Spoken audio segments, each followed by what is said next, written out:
अक्षय तृतीया का पर्व बैसाख की शुक्ल पक्ष की तृतीया तिथि को आता है। इस दिन महालक्ष्मी और भगवान विष्णु का पूजा अर्चना की जाती है। यह बहुत ही पावन और पवित्र दिन है, जिसे आखा तीज के नाम से भी जाना जाता है। अक्षय तृतीया की कथा एक धार्मिक और पौराणिक कथा है, जो अक्षय तृतीया के दिन दान पुण्य के महत्व को दर्शाती है। यह कथा मुख्य रूप से धर्मदास नामक एक वैश्य है और उसके दान पुण्य के बारे में है, जिसके कारण उसे अगले जन्म में राजा कुशावती के रूप में वैभव और यश प्राप्त हुआ। तो आइए सुनते हैं अक्षय तृतीया की पावन कथा।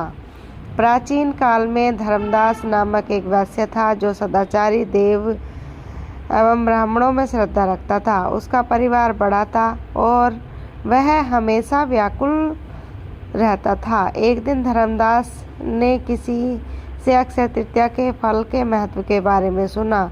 उसने सुना कि बैसाख शुक्ल की तृतीया तिथि को देवताओं के पूजन व ब्राह्मणों को दिया गया दान अक्षय हो जाता है। धर्मदास ने अक्षय तृतीया के दिन विधि विधान से पूजा पाठ किया और दान पुण्य किया।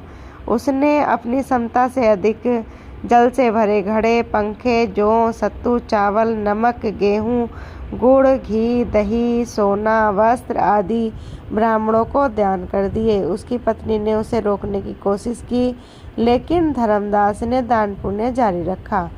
धर्मदास के जीवन में जब भी अक्षय तृतीया का पर्व आया, उसने हमेशा ही ऐसा ही किया। अनेक प्रकार की परेशानियों के बाद धर्मदास ने अक्षय तृतीया का व्रत व दान पुण्य किया। अक्षय तृतीया के पुण्य के कारण धर्मदास को अगले जन्म में कुशावती राजा के रूप में जन्म मिला। उसे राजयोग, वैभव, यश, सुखों की प्राप्ति हुई। कथा का महत्व। इस कथा का महत्व यह है कि अक्षय तृतीया के दिन दान पुण्य महत्व को दर्शाती है। यह भी बताती है कि धर्म और अच्छे कर्मों का फल स्वरूप व्यक्ति को सुख, संपत्ति और समृद्धि प्राप्त होती है। यह कथा हमें सिखाती है कि हमें सदाचारी रहना चाहिए और ब्राह्मणों के प्रति श्रद्धा रखनी चाहिए। इसी दिन कहा जाता है कि भगवान श्री कृष्ण ने अपने बड़े पुराने और सच्चे मित्र सुदामा को अपनी संपत्ति का दान दिया था। और अनेकानेक कहानी अक्षय तृतीया की